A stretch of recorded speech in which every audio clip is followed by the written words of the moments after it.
is up, everyone, and welcome back to Project X Talk. We're back with another episode of Pass Your Play, and this time we're going to be taking a look at 3D platformer Yooka-Laylee. Now, fair warning, I did play this on PlayStation, but it is on everything, so I think it'll translate. Yooka-Laylee is something that obviously I'm familiar with. I'm a huge Banjo-Kazooie fan. You know, I got my little Banjo amiibo right here. He is my pride and joy in the gaming world, and I can't wait for him to finally get the reboot he deserves. But we're not talking about Banjo. We're talking about Yooka-Laylee from Playtonic Games.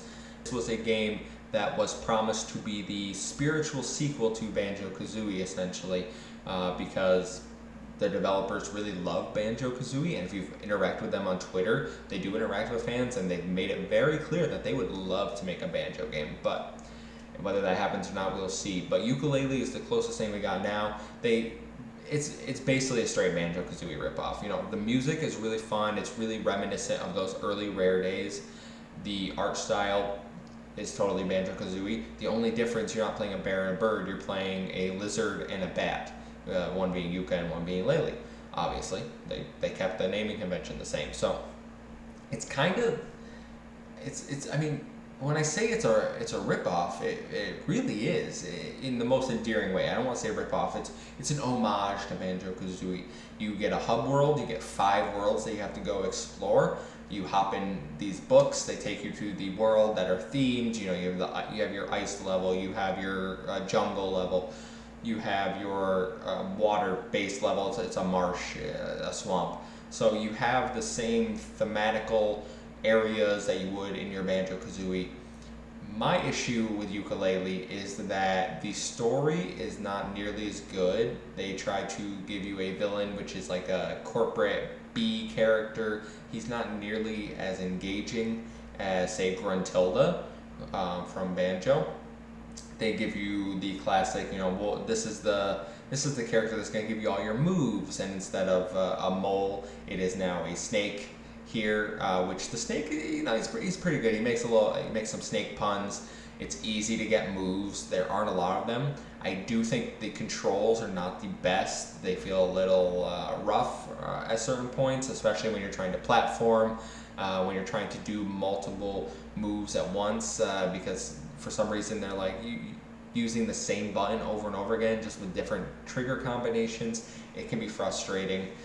The game itself is well made to an extent. I do think that there are invisible walls, and you sometimes fall off of things for no reason, so there's certainly room for improvement.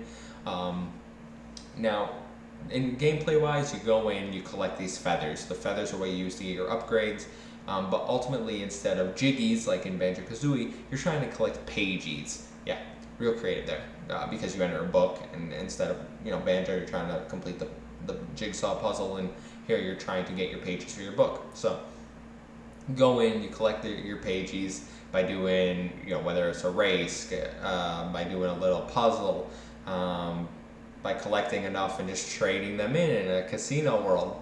There's a whole list of ways you can get these things. The main point is you need to collect the pages to progress, to beat the worlds.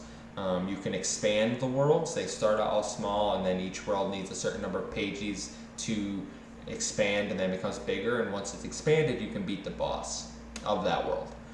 My problem is that you don't need to beat any of the bosses. They're all optional. You don't need to expand any of the worlds. You just need to get enough pages to move on. Ultimately, you will need a 100 to fight the final boss, and this does require you to expand stuff. It requires you to explore the hub world. It requires you to put more time in. Now, this can be frustrating because you can basically think, well, you've cleared most of the worlds, you're not really sure what to do, and then it tells you, well, you need 25 more to go to the final boss, which means you have to backtrack a lot. You have to do the same world over and over and try to find what you missed.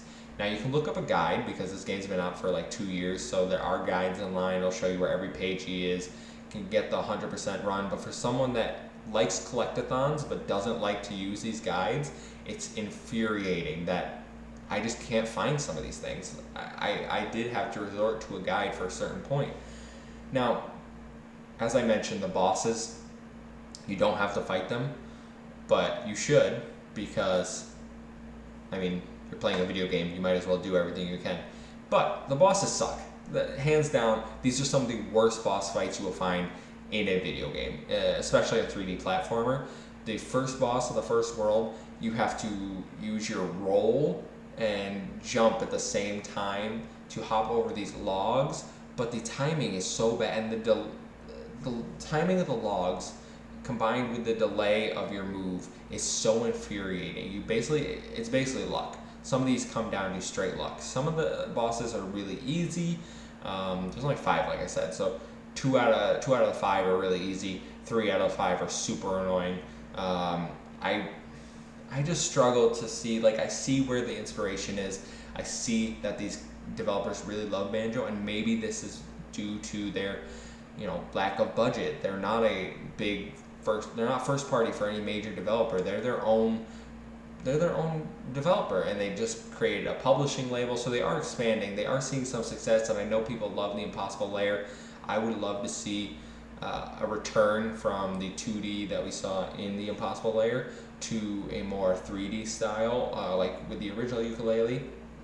So I hope they do go back to that and we get a better game than this, because I do think there are promising pieces here. Like I said, the music, the overall inspiration and world design, there's so much promising here, but they just don't quite nail it. I think that this game desperately needs some voice acting. For a game that came out in 2017, 2018, I think, the fact that this does not have voice acting and it just has these annoying, oh my god, these annoying grumbles every time the characters make a sound, it's infuriating. I cannot stand it. I had to turn it off at a certain point. They were doing so much right, but they've done so much wrong. I think Yooka-Laylee needs some more time before it actually hits the heights of what we consider a great 3D mascot platformer. And I'm not saying Playtonic can't do it, but this isn't it. So for me and Project X Talk, we give Yooka-Laylee a 6 out of 10.